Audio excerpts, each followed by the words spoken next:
प्रभु जी दया करो, प्रभु जी दया करो, मन में आन बरसो।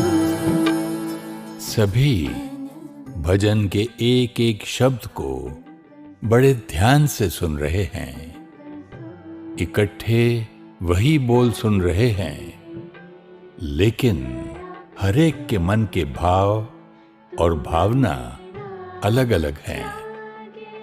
ये एक दूसरे के मन की बात नहीं जानते, लेकिन मैं आपको इनके मन की बात सुना सकता हूं, क्योंकि मैं अनुभव हूं।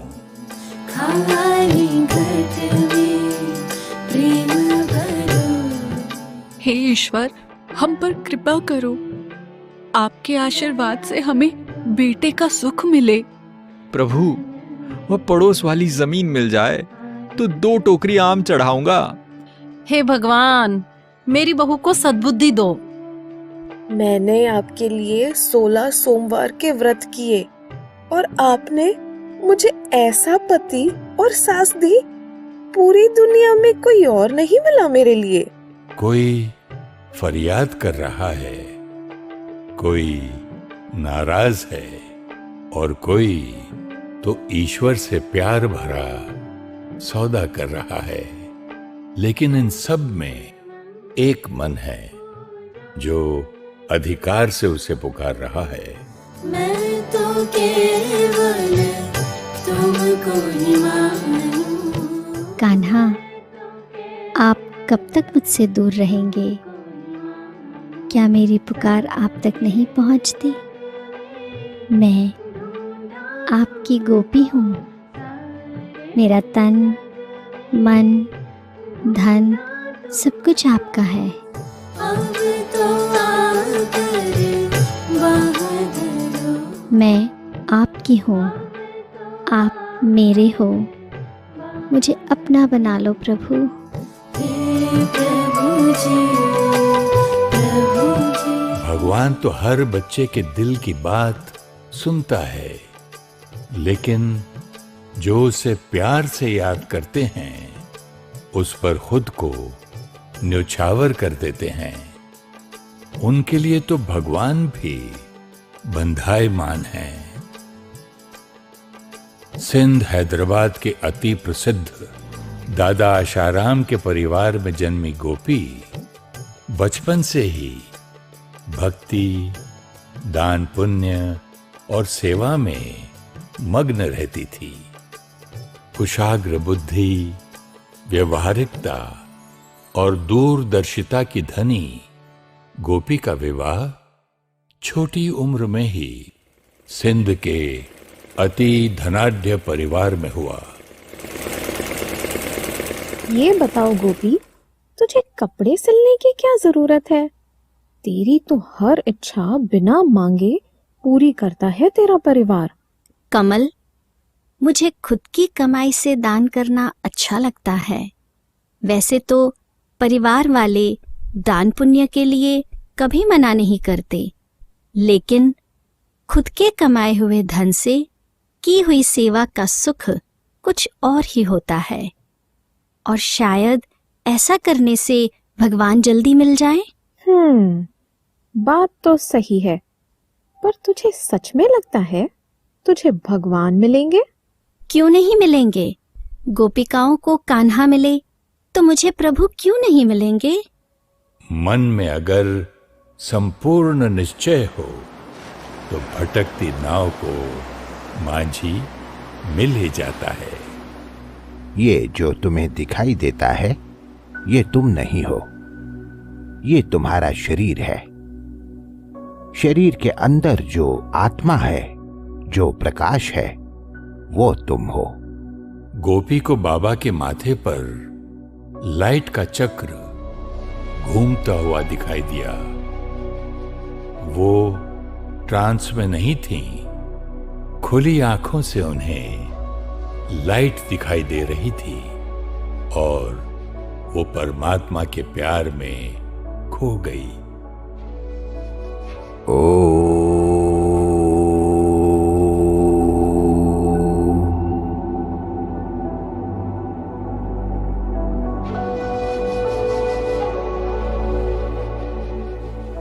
बच्ची, आज जो सुना वो कैसा लगा?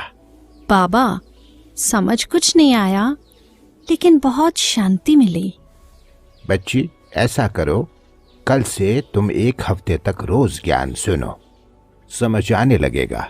लेकिन बाबा, मैं गुरु नहीं कर सकती। मैंने सुना है कि पतिव्रता स्त्री के लिए उसका पति ही गुरु होता है। बच्ची, आपको गुरु करने को कौन कह रहा है? आपको तो ज्ञान सुनने आना है, खुद को पहचानना है, परमात्मा को पहचानना है। वैसे भी परमात्मा तो सखा भी होता है ना बच्ची? परमात्मा तो सखा भी होता है ना? बाबा के ये शब्द सुनकर गोपी तो खुशी में गदगद हो गई। अगले दिन से ही गोपी रोज जाने लगी। बाबा ने खुद उन्हें आत्मा की पहचान, परमात्मा का परिचय, स्थूल जगत और परमधाम निराकारी दुनिया की समझ दी।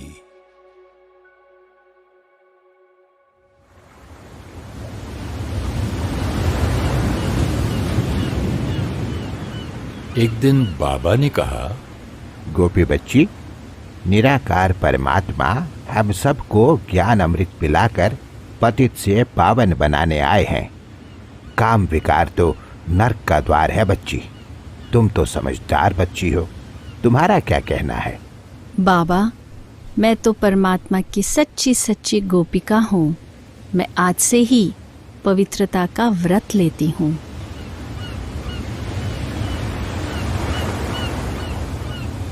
पवित्रता के व्रत के कारण गोपी के पति के साथ झगड़े होने लगे।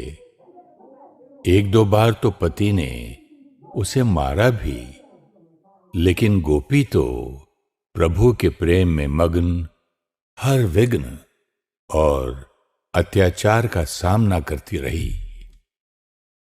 एक दिन उनके पति ने उनकी तरफ ग्लास फेंका और गोपी के सर पर गहरी चोट लग गई।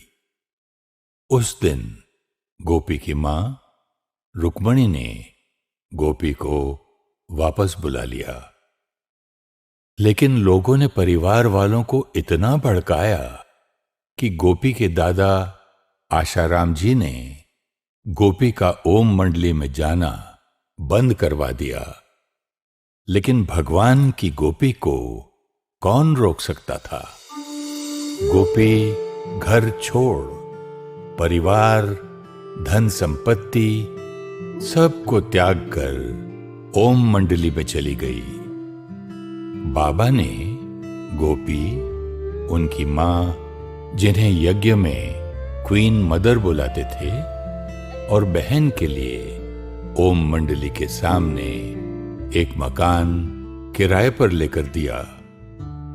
बाबा, आपका बहुत बहुत धन्यवाद कि आपने हमें आश्रय दिया। ना बच्ची ना, शिव बाबा का शुक्रिया है। ये बाबा तो बस उसके हुक्म पर चलता है। बाबा, क्या हम यहाँ पर 8-10 सिलाई की मशीन लगा सकते हैं? अच्छा बच्ची, वो क्यों? बाबा, ताकि जो बहनें घर वालों से तंग होकर आती हैं, स्वनिर्भर बनना चाहती हैं, मैं उनको सिलाई सिखा सकूं। जिनको बंधन है वह यहाँ आकर सिलाई भी सीखेंगे और परमात्मा की मुरली भी सुनेंगे। वाह बच्ची, आप तो बहुत समझदार हो। देखते ही देखते कई बांधेली माताएं, बहनें और भाई भी गोपी के पास सिलाई सीखने लगे और उसे दीदी दीदी कहने लगे। आगे चलकर परमात्मा ने गोपी को दिव्य नाम दिया, मनमोहिनी। ब्रह्मा बाबा ने अपनी सारी संपत्ति 8 बहनों की ट्रस्ट बनाकर समर्पित कर दी, जिनमें एक दीदी मनमोहिनी थी। बच्चे, इस ट्रस्ट की जिम्मेदारी आप सब पर है। ओम राधे, आप इसकी प्रमुख होंगी। जी बाबा। और हाँ बच्ची, आप दीदी मनमोहिनी से राय सलाह करती रहना। हाँ जी बाबा। दीदी मनमोहिनी मम्मा की मुख्य सलाहकार तो थी ही, साथ ही पूरे यज्ञ के स्टोर का ख्याल रखने वाली मुख्य कंट्रोलर थी। बाबा और मम्मा को दीदी की परिपक्व स्थिति पर अटूट विश्वास था। ज्ञान योग की एक्यूरेट धारणा दीदी की विशेषता थी। एक बार दीदी ने देखा कि दादी चांद की कुछ परेशान लग रही थी। क्या बात है सखी, शक्ल ऐसी क्यों बना रखी है? मुझे लगता है कहीं मेरा पुरुषार्थ बाकियों से पीछे ना रह जाए। यह पुरुषार्थ पुरुषार्थ कह के क्या शक्ल बन गई है? ऐसे थोड़ी करना होता है पुरुषार्थ। फिर कैसे करना होता है? मिठड़ी, खुशी वाला पुरुषार्थ करो, चिंता वाला नहीं। ऐसा पुरुषार्थ हो जिसे देख दूसरों को भी करने का मन करे। पुरुषार्थ का पहाड़ बना दिया तो कौन उसे चढ़ना चाहेगा? हंसी कुड़ी, खेल खेल में पुरुषार्थ करो। दीदी, लेकिन भगवान के साथ हंसी खेल कैसे करूंगी? वो तो भगवान है ना। मिठड़ी, भगवान तो है, लेकिन सखा भी तो है। सर्व संबंध है ना। सखा रूप में उसे याद करके तो देखो, कितना मीठा सुख मिलता है। दीदी की इस मधुर शिक्षा ने ही दादी जानकी को भगवान के साथ सखा रूप से संबंध जोड़ना सिखाया। दादी जानकी ने आगे चलकर कंपेनियन ऑफ गॉड नाम की किताब भी लिखी, जिसकी प्रेरणा भी उन्हें दीदी से मिली थी। दीदी निश्चय बुद्धि और निर्भयता की मिसाल थी। एक बार बाबा ने कहा, अच्छा बच्चे, शिव बाबा आज कहते हैं कुएं में कूद जाओ। कोई है कुएं में कूदने को तैयार? बच्ची, तुम तो पास हो गई, लेकिन बाप भी भला कभी बच्चों को डूबने को कहेगा क्या? बाबा, मैं तो परमात्मा की गोपी हूँ। वह जो कहेंगे मैं करने के लिए तैयार हूँ। इसी तैयारी को देखकर बाबा ने दीदी पर यज्ञ इतिहास की एक महत्वपूर्ण जिम्मेवारी सौंप दी। देश के विभाजन के बाद 1950 में ओम मंडली के 400 भाई बहनों को कराची से भारत स्थानांतरित करना था, लेकिन कहां, ये किसी को नहीं मालूम था। बच्ची, आप भारत जाओ और यज्ञ के लिए उचित स्थान ढूंढो। 2 बातों का ध्यान रखना बच्ची। एक तो बाबा के इन फूल जैसे बच्चों पर दुनिया वालों की कुदृष्टि ना पड़े, ऐसा स्थान हो। और दूसरी बात, सारे बच्चे एक ही छत के नीचे रह सकें, इसका ध्यान रखना। हाँ जी बाबा। ब्रह्मा बाबा को दीदी मनमोहिनी पर संपूर्ण विश्वास था, क्योंकि दीदी ने अनेकों बार अपनी काबिलियत और शक्तिशाली स्थिति प्रत्यक्ष की थी।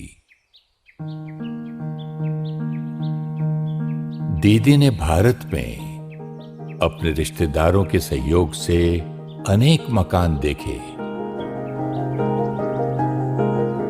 लेकिन एक भी मकान बाबा की कही दोनों बातों प्रमाण नहीं था।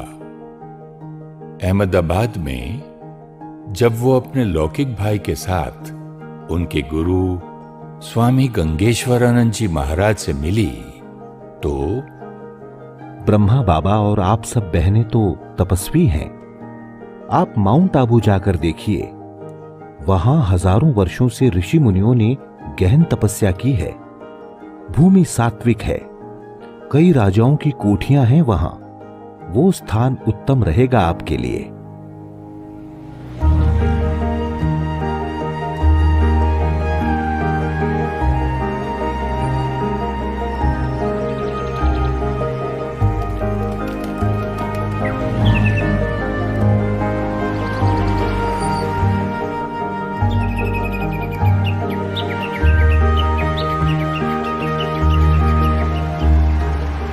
माउंट आबू में कई सारी कोठियां देखने के बाद भी दीदी को कोई जगह नहीं मिली जो संगठन के लिए सही थी। जब वो वापस जाने लगी तो ड्राइवर ने कहा, बहन जी, इतने मकान देख लिए आपने, आखिर आपको चाहिए क्या? एक ऐसी जगह जहां हम 400 लोग साथ में रह सकें, जहां दुनिया का शोर न हो और हम तपस्या कर सकें।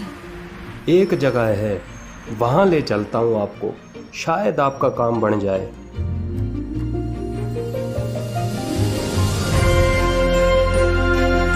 शुक्रिया बाबा, शुक्रिया। आपने हम बच्चों के लिए इतनी अच्छी जगह ढूंढी है। शुक्रिया भैया, आपने भगवान के काम में सहयोग दिया है। 5 मई 1950 को ओम मंडली का संगठन आबू पहुंच गया। जरा सोचिए, 400 लोगों की जिम्मेदारी और केवल एक दीदी के निर्णय पर बाबा ने इतना बड़ा कदम कैसे उठाया होगा। बाबा को दीदी की परखने और निर्णय शक्ति पर पूर्ण विश्वास था। दीदी खुद जितनी धारणा मूर्त थी, यज्ञ के हर बच्चे को उतना ही धारणा युक्त बनाने का पुरुषार्थ करती थी।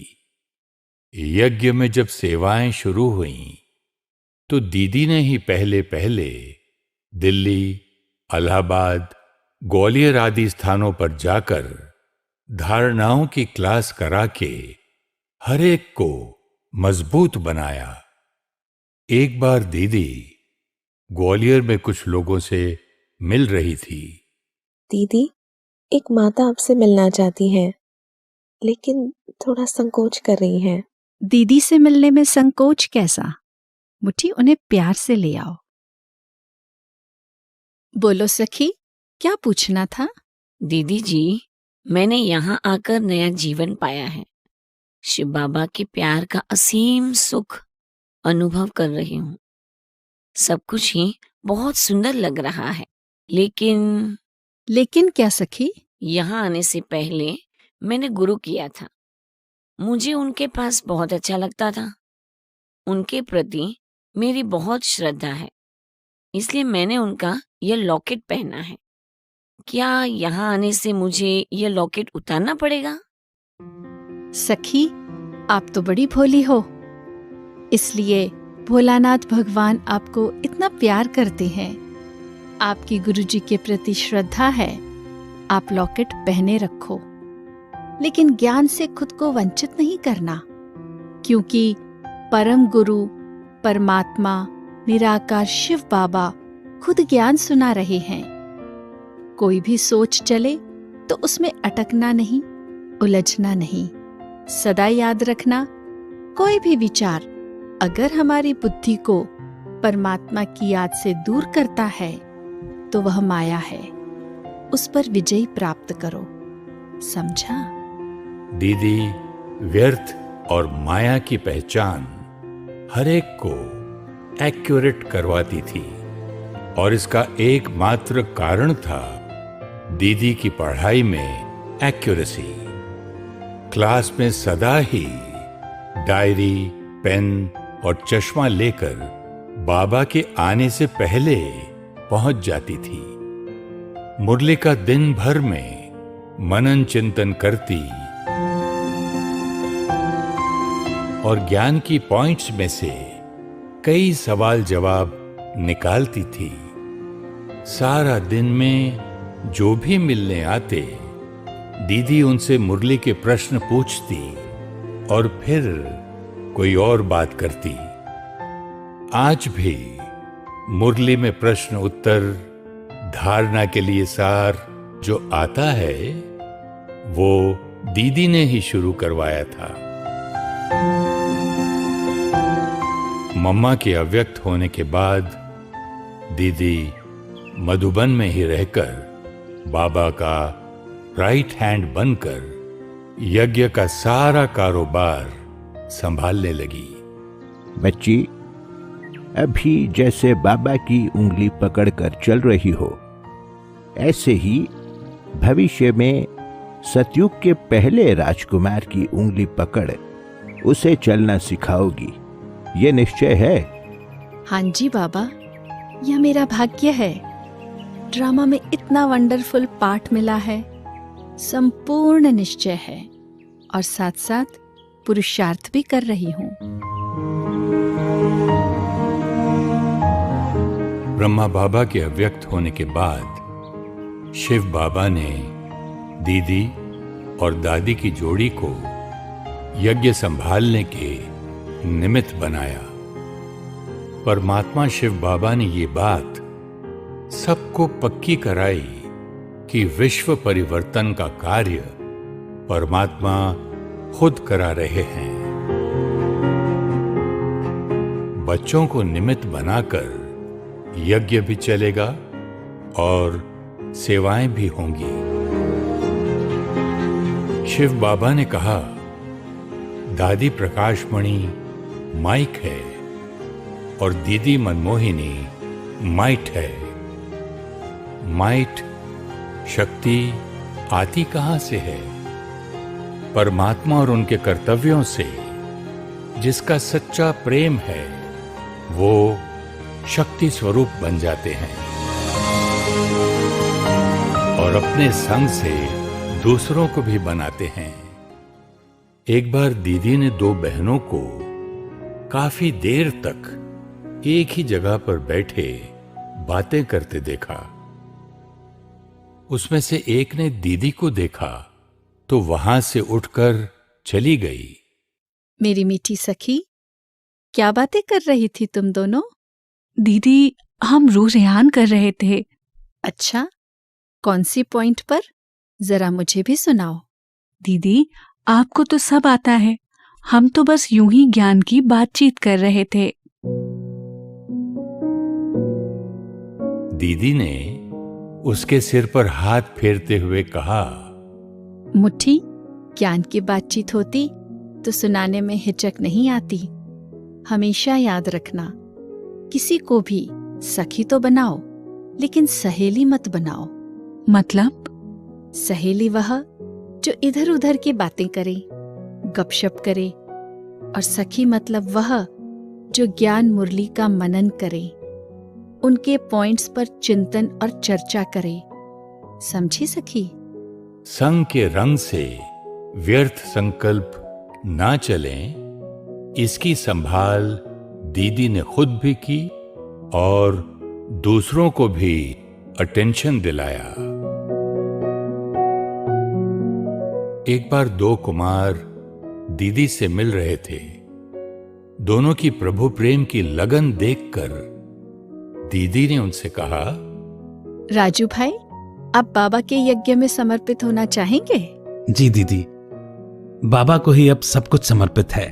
अच्छा, और आप रमेश भाई? दीदी, मैं तो निर्बंधन हूं, समर्पित होना चाहता हूं, लेकिन आप जैसा कहेंगे।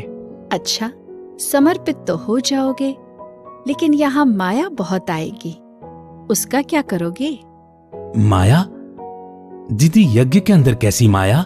संगठन में संग से भी माया आ सकती है। 3 बातों का ध्यान रखना। पहली बात, अगर यज्ञ में कोई रह रहा है लेकिन दिल से सेवा नहीं कर रहा है, बोझ समझकर चलता है, बहानेबाजी करता है, ऐसे के संग में बैठोगे तो रंग लग जाएगा। दूसरी बात, अगर कोई सेवा बहुत करता है लेकिन पढ़ाई नहीं करता, अमृत वेले योग नहीं करता, मुरली क्लास नहीं करता है, तो ऐसे के संग से दूर रहो, क्योंकि वह सेवाधारी है लेकिन योगी नहीं। और तीसरी बात, ऐसा संग जो कभी किसी बड़ों की निंदा करता है, मुरली की करेक्शन करता हो, बाबा के बारे में, यज्ञ के बारे में या बड़ों के बारे में उल्टा सीधा सोचता हो, ऐसे पर निंदक का संग नहीं करना। दीदी जी शुक्रिया, मैंने ये तीनों बातें जीवन भर के लिए गांठ बांध ली हैं। दीदी आप हमारे बड़े हो, माया आई तो पहले उसे आपका सामना करना पड़ेगा, और आपको देखते हुए हम भी उस पर जीत पाना सीख लेंगे। मुबारक हो, इस बात पर बाबा की टोली खाओ। ज्ञान की गुह्यता को कोई सरल करके सिखा दे तो स्व परिवर्तन की यात्रा पर चलना सहज हो जाता है। दीदी ने ही मधुबन में भट्टियां, टीचर्स ट्रेनिंग और शिविर शुरू करवाए, जो आज तक बाबा के बच्चों को मधुबन तपस्या भूमि से जोड़कर रखते हैं। देखो, बाबा कहते हैं कि बाबा का एक एक कुमार कमाल करने वाला है। आप सब कौन से कुमार हो? ब्रह्मा कुमार तो बहुत हैं। सफेद ड्रेस और बैज पहन लिया, बन गए ब्रह्मा कुमार। आप सिर्फ ब्रह्मा कुमार नहीं, अब तपस्वी कुमार बनो। तपस्या क्या है? एक बाबा दूसरा न कोई, कहीं पर भी तुम्हारी आंख न जाए। कोई कितना भी अच्छा हो, कितना भी गुणवान हो, लेकिन उसको बनाने वाला कौन? बोलो, शिव बाबा। तो सदा याद रखना कि मैं तपस्वी कुमार हूं। बाबा, मैं तुम्ही से बैठूं, तुम्ही से सुनूं, तुम्ही को अपने दिल का हाल सुनाऊं, ऐसा अभ्यास करो। दीदी, आज जो आपने कुमारों की क्लास कराई थी, उसकी रिकॉर्डिंग एक भाई मांग रहा है, दे दूं उन्हें? रिकॉर्डिंग नहीं देना, क्लास के समय जो पॉइंट अच्छी लगी वह धारण करे। लेकिन दीदी, वो बहुत जिद कर रहा है, कहता है कि दीदी की क्लास बहुत अच्छी लगी, उसे बार बार सुनना है और दूसरों को भी सुनाना है। अरे मुट्ठा, क्लास में अभी यही तो बताया कि एक शिव बाबा से ही सुनो और एक उसी को सुनाओ। फिर हम कुछ ऐसा क्यों करें जिससे मनुष्य आत्मा में बुद्धि अटक जाए? उसे बाबा की मुरली टेप में भरकर दे दो। मेरे किसी भी कर्म से अगर बाबा नहीं बल्कि मैं दिखाई देती हूं, तो उस कर्म का बोझ मुझ पर चढ़ेगा। इतना ख्याल रखती थी दीदी, और सबका बुद्धि योग बाबा से जोड़ देती थी। दीदी न खुद मनमत पर चलती, न दूसरों को चलने देती थी। देखो, इस यज्ञ में धन कैसे आता है? कोई माता घर खर्च में से एक एक पाई जमा करती है। कोई बांधेली माता खुद पर खर्चा न कर अपनी पूंजी भेजती है। कोई छोटा सा कुमार अपनी पॉकेट मनी में से बचाकर भेजता है। यज्ञ में आने वाले एक एक पैसे में त्याग है, तपस्या है, बाबा के लिए प्यार है। हमें एक एक पाई का सम्मान करना चाहिए। आप सब अलग अलग अपने लौकिक घरों में पत्र भेजते हैं, यह खर्चा होता है। अगर एक जगह के आसपास वाले अपनी चिट्ठियां एक ही लिफाफे में एक ही सेंटर के नाम पर भेजें, एक ही स्टैंप में काम हो जाएगा। आपके घर वाले आपकी चिट्ठी लेने शिव बाबा के सेंटर जाएंगे, मुरली सुनेंगे, टोली खाएंगे, इसमें उनकी भी उन्नति होगी। ठीक है ना? पसंद है? एक परमात्मा पर समर्पित एक नामी और इकोनॉमी से यज्ञ को संभालने वाली दीदी दादी जैसे कि दो हंसों की जोड़ी जो एक दूसरे की राय के बगैर कोई कदम नहीं उठाती थी। दोनों ने संगठन को इतना मजबूत किया कि धीरे धीरे देश विदेश के अनेक बच्चे मधुबन आने लगे। ओम शांति दीदी। दीदी, ये सिस्टर मोरीन है। दीदी सिस्टर मोरीन को शक्तिशाली दृष्टि देती रही। सिस्टर मोरीन को अशरीरीपन का अनुभव होने लगा। उन्हें लगा जैसे अनेक जन्मों के बोझ पल भर में उतर गए। दीदी ने कहा, मोरीन नहीं, मोरनी। तुम बाबा की मोरनी हो। You are not Moreen, you are morni, means peahen, God's peahen. Morni, I'm Baba's Morni. I English buddhu, तुम हिंदी बुद्धू, लेकिन आत्मा आत्मा सखी, फ्रेंड। ओके? प्रभु प्रेम में डूबी हुई दीदी कितनी सहजता से हर एक को प्रभु प्रेम में रंग देती थी। हर रोज मुरली के बाद दीदी भी बाबा की तरह सभी पत्रों के जवाब देती। सारे जवाब लिखकर ही दीदी नाश्ता करती थी। पत्र में इंग्लैंड के पहले हिस्से में मुरली के पॉइंट्स लिखती, फिर सेवा की बात लिखती थी। दीदी को जो भी किसी के बारे में कुछ याद आता था वो उसको नोट करती थी। पत्र लिखते हुए वो नोट्स को सामने रख उनकी विशेषताएं लिख उनमें बल भरती और प्यार भरी शिक्षा और राय भी देती थी। दादी और दीदी अक्सर टीचर बहनों से मिलकर उनसे सेवा समाचार सुनती थी।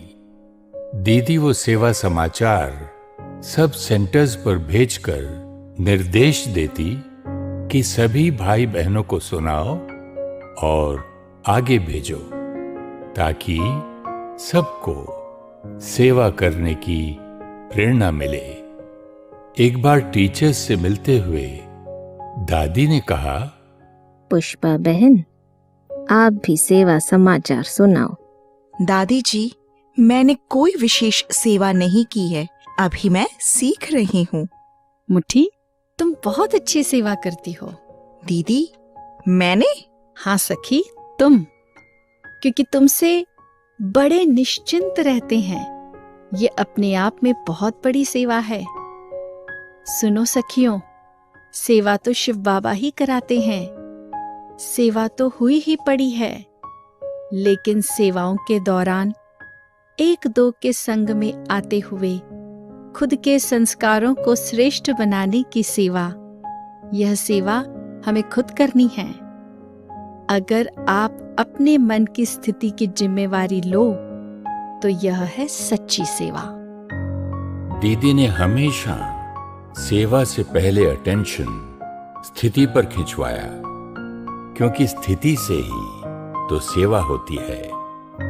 दीदी सखी बन खेल खेल में ऊंची शिक्षाएं समझा देती और मां बनकर शक्तिशाली पालना करती।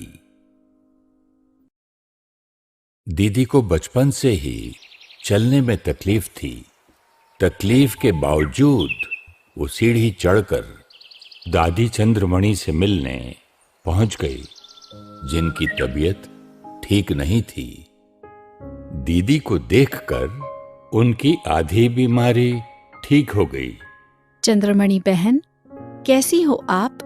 दीदी, कुछ दिनों से मुझे तेज बुखार है और दर्द भी बहुत है। मीठी बहन, कभी यह मत कहना कि मुझे बुखार है।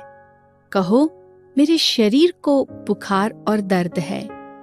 हम सब तो अति इंद्रिय सुख में हैं। ममतामयी दीदी ने उनके माथे पर हाथ फेरा तो जैसे सारा दर्द खींच लिया। एक एक की पर्सनल देखभाल, उनकी संभाल, कभी पिकनिक करना तो कभी रास, कभी क्रिकेट खेलना तो कभी बैडमिंटन। दीदी हर एक को ज्ञान, योग और पालना से बहलाती रहती। रोज शाम को स्व पुरुषार्थ की कचहरी भी लगाती। कभी कभी भंडारे का काम ज्यादा हो तो कचहरी के दौरान ही हर एक से सब्जी कटवा लेती।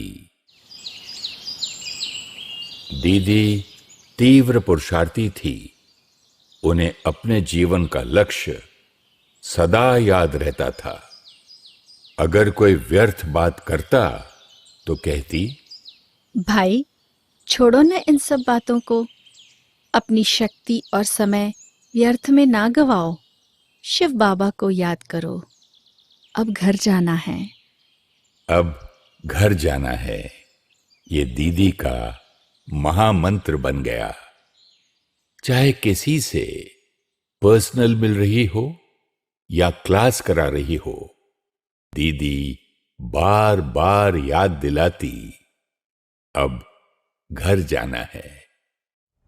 एक बार चिटचैट के दौरान किसी ने पूछ लिया, दीदी इतनी जल्दी थोड़ी ही घर जाना है, अभी तो कितनी सेवा बाकी है।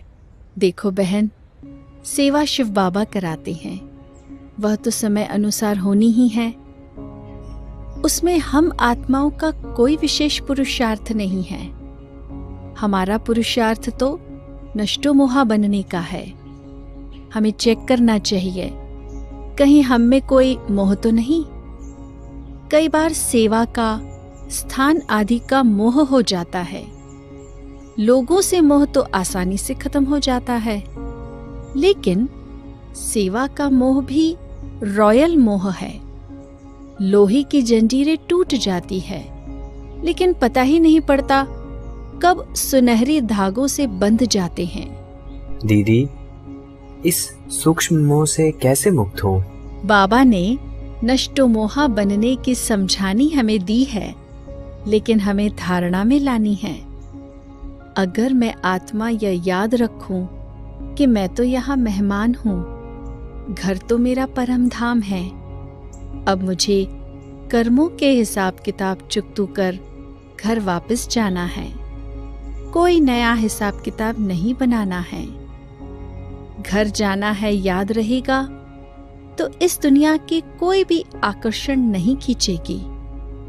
घर याद रहेगा तो घर में रहने वाला मीठा शिव बाबा भी याद रहेगा। हम इस दुनिया में सिर्फ सेवा अर्थ हैं, स्व अर्थ नहीं।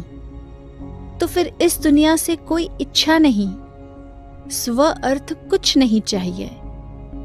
नष्टो मोहा सहज बन जाएंगे। इसलिए बहुत गई, थोड़ी रही, थोड़ी की भी थोड़ी रही। तो हमेशा याद रखना है, अब घर जाना है। एक दिन सुबह अमृत वेले दीदी को हल्का सा चक्कर आया और चोट लगने पर खून निकल आया। डॉक्टर ने बताया कि दीदी को ब्रेन में क्लॉट है। डॉक्टर भगवती ने बहुत प्यार से दीदी का इलाज किया, जैसे कि अपनी मां का इलाज कर रहे हों। दीदी जी, कैसी हैं आप? डॉक्टर भाई, आप तो मेरे शरीर का इलाज कर रहे हैं। मैं आत्मा तो सदा शिव बाबा की याद के झूले में मौज में हूं। दीदी सभी डॉक्टर्स और नर्सेस को शिव बाबा का परिचय दे परमात्मा को याद करना सिखाती। दीदी का कमरा हॉस्पिटल नहीं, आश्रम बन गया था। जिसमें योग के वाइब्रेशंस और सारा दिन सेवा की बातें थी। चलिए दीदी जी, आपका ऑपरेशन थिएटर में चलने का समय हो गया। बहन, पहले आप बताओ, आपको शिव बाबा याद है? याद है ना? अब घर जाना है। इस विश्व नाटक रंगमंच पर हर आत्मा का विशेष पार्ट है, और ये तो परमात्मा की गोपी थी। सर्जरी के कुछ दिन बाद 28 जुलाई 1983 को दीदी मनमोहिनी ने अपने पुराने देह को त्याग दिया और आत्मा पंछी अपनी अगली सेवा पर उड़ चली। मैं तो सबके मन को जानता हूं। संकल्प चल रहे थे, दीदी ऐसे कैसे चली गई? बाबा ने दीदी के निमित्त विशेष संदेश दिया। जो हुआ बहुत ही राजों से भरा हुआ ड्रामा हुआ। आप सबको दीदी प्रिय और दीदी को सेवा प्रिय।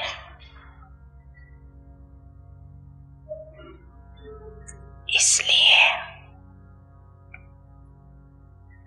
सेवा ने अपने तरफ खींच लिया।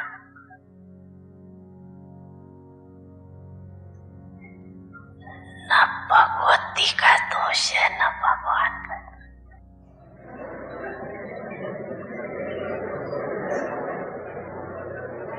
ये तो ड्रामा का राज है, इसलिए कोई संकल्प नहीं करना। दीदी ने अपने जाने में भी सभी को शिक्षा दे दी कि ड्रामा की हर सीन एक्यूरेट है, ड्रामा की हर सीन कल्याणकारी है। ये पक्का करा दिया। मैंने दीदी के हर क्षण को महसूस किया है। मैं अनुभव हूं, इसलिए आप सबसे आज यही कहूंगा, दीदी की तरह परमात्मा के साथी बनकर और सब बातों से साक्षी होकर अपनी स्थिति को परिपक्व बनाओ, क्योंकि सच्चाई तो यही है, अब घर जाना है।